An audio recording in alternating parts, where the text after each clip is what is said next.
पर जाती है जहाँ पर उसे उस कीड़े ने काटा था। वो अब निशान से घाव में बदलता जा रहा था, जिसमें से एक सफेद चिपचिपी सी चीज निकल रही थी। पर इस बार भी केसी उस पर कुछ ज्यादा ध्यान नहीं देती और सोने के लिए चली जाती है। अगले सीन में केसी अपने सफर के वीडियोस को देख रही थी, जिसमें वो आदमी भी होता है और तभी उसे याद आता है कि उसने जेरेड के साथ चीट किया है और उस आदमी के साथ वो हॉलीडे पर सोई थी। केसी उस पल को याद करके काफी दुखी होती है और जेरेड से मिलने उसके घर जाती है। जब वो उसके दरवाजे पर पहुँचती है तो उसे अंदर जेरेड और उसकी माँ के बीच बहस होने की आवाज सुनाई देती है, जिसमें जेरेड अपनी माँ को केसी से शादी के लिए मना रहा था, पर उसकी माँ राजी नहीं हो रही थी, जिससे केसी वापस लौट जाती है। कुछ देर बाद जेरेड भी केसी के घर पर आता है, जहाँ दोनों साथ में खाना खाते हैं। तभी जब जेरेड केसी की कमर को टच करता है तो उस पर कुछ चिपचिपा लग जाता है, जिससे केसी घबरा जाती है और तुरंत बाथरूम में चली जाती है, जहाँ वो देखती है कि उसका वो घाव लगातार फैलता जा रहा है। केसी ये बात अपनी दोस्त जिल को बता देती है और जिल उसके पास आती है। वो उसे क्रीम देती है ताकि वो उस घाव को कम कर सके, पर अब केसी की हालत खराब होने लगी थी और वो कुछ खा भी नहीं पा रही थी। इसी बीच उसके एक पड़ोसी की नजर उस पर पड़ती है, जो उससे उसके तबीयत के बारे में पूछता है, पर केसी उसे बहाना बता देती है। फिर वो क्रिस्टियन से मिलने बाहर एक कैफे में जाती है,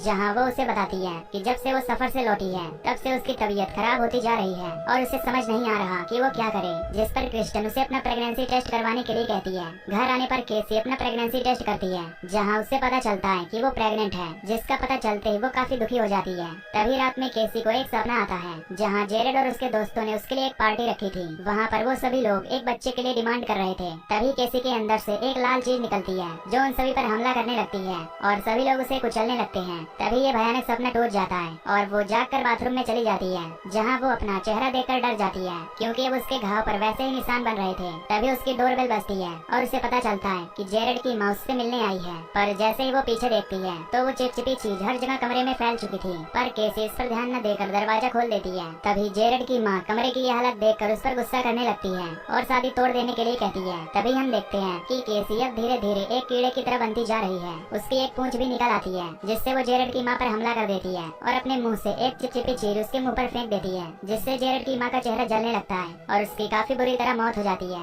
जेरेड की माँ को मरा देख केसी काफी डर जाती है और उनकी बॉडी को वो बाथरूम में छिपा देती है। फिर वो जमीन पर बैठकर रोने लगती है। तभी वो देखती है कि वो चिपचिपी चीज किसी अंडे की तरह बन रही है। कुछ देर बाद हम जेरेड को देखते हैं, जो अपनी माँ को लेकर काफी परेशान हो रहा था। उसे उनका पता कहीं नहीं चल रहा था, इसीलिए वो केसी के पास आता है, पर केसी दरवाजा नहीं खोलती और उसे चले जाने को कहती है। इस बात से गुस्सा होकर जेरेड वहाँ से चला जाता है। फिर हम क्रिश्चियन को देखते हैं, जो कि जिल से मिलने उसके घर जाती है। वहाँ वो उससे केसी के बारे में पूछती है। जिल उससे कहती है कि कल वो केसी से मिलने उसके घर गई थी, पर केसी ने दरवाजा नहीं खोला, जिसे सुनकर क्रिश्चियन वहाँ से चली जाती है। तभी हम जिल के पास केसी की रिंग को देखते हैं, जिसे केसी ने हॉलीडे में खो दी थी। अब क्रिश्चियन केसी के घर पर पहुँच जाती है, जहाँ वो केसी को गेट खोलने के लिए कहती है और जैसे ही वो घर के अंदर जाती है तो वो केसी का चेहरा देखकर डर जाती है और वो उससे बचते हुए बाथरूम में चली जाती है। वहीं केसी उसे गेट खोलने के लिए कहती है और कहने लगती है कि मुझसे मत डरो, लेकिन क्रिश्चियन दरवाजा नहीं खोलती। तभी उसकी नजर बाथरूम में पड़ी जेरेड की माँ की लाश पर जाती है और वो जल्दी से पुलिस को कॉल करने लगती है, पर तभी जल्दबाजी में उसका फोन बाथटब में गिर जाता है। तभी केसी भी गेट तोड़कर अंदर आ जाती है। तभी उसके हाथ से एक लिक्विड निकलता है, जिससे क्रिश्चियन की वहीं पर मौत हो जाती है। इस बात से केसी बहुत दुखी हो जाती है।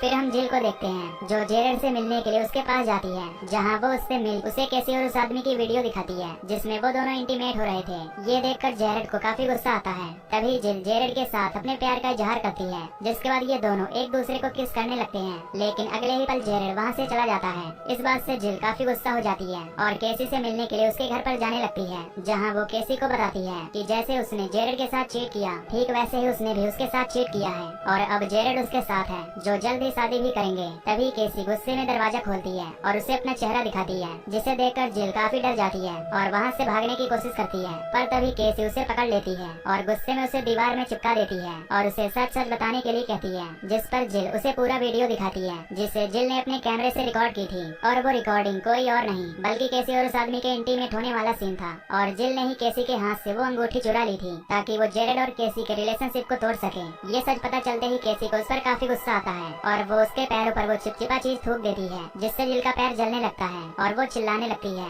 तभी वहाँ पर जेरेड भी आ जाता है, जो उस कमरे की हालत देखकर काफी डर जाता है। वो केसी को बाहर बुलाने लगता है, पर जिल की आवाज सुनकर वो अंदर आ जाता है और जिल को दीवार पर चिपका हुआ देखकर उसे वहाँ से निकालने लगता है। पर तभी वहाँ पीछे से केसी आ जाती है, जो कि जेरेड को भी दीवार पर चिपका देती है। अब जेरेड केसी की ये हालत देखकर काफी डर जाता है और उससे उसकी बीमारी के बारे में पूछने लगता है, जिस पर केसी उसे बताती है कि जब वो सफर में गई थी तब एक झरने में ये तीनों नहाने गए थे और तभी उसे कीड़े ने काट लिया था, जिसके बाद से वो ऐसी बन गई है। तभी जेरेड उसे अपनी माँ के बारे में पूछने लगता है तो केसी उसे बताती है कि उसने उसकी माँ को अपने हाथों से मार दिया है। ये सुनकर जेरेड वहाँ से भागने की कोशिश करता है और जिल चिल्लाकर मदद मांगने की कोशिश करती है। तभी केसी उसे अपनी पूंछ से मार देती है, जिससे जिल की वहीं पर मौत हो जाती है। फिर केसी जेरेड से पूछती है कि क्या वो अभी भी उससे प्यार करता है और क्या वो अभी भी उससे शादी करेगा, जिस पर जेरेड उसे हाँ कर देता है। इस बात से खुश होकर केसी उसे दीवार से बाहर निकालती है, पर इस बात का फायदा उठाते हुए जेरेड उस पर हमला कर देता है और उसे गिरा देता है। पर केसी उसे अपनी पूंछ से अटैक करके जख्मी कर देती है, पर जेरेड भी हार मानने वाला नहीं था। तभी वो एक हथियार से केसी के पीठ पर अटैक करता है,